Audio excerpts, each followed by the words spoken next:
El que podreu veure és una mica de l'expressió del que tenim a dins, de la nostra consciència, i és merament la comunicació del nostre esperit a través del pincel i la pintura, els quadres. Jo faig servir abstracte, sí?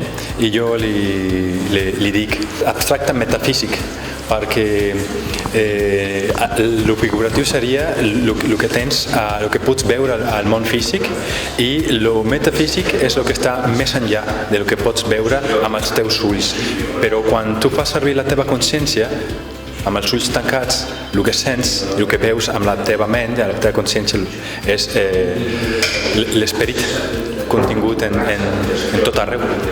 Algunes de les obres estan fetes l'any passat, unes altres, com aquesta que està al darrere meu, la blava, està feta el mes passat.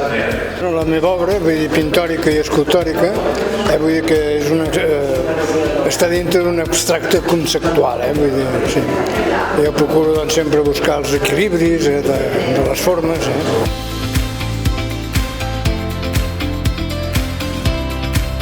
El significat sempre està dintre del mateix, vull dir, jo sempre busco doncs, això, una compensació, un equilibri amb la meva obra.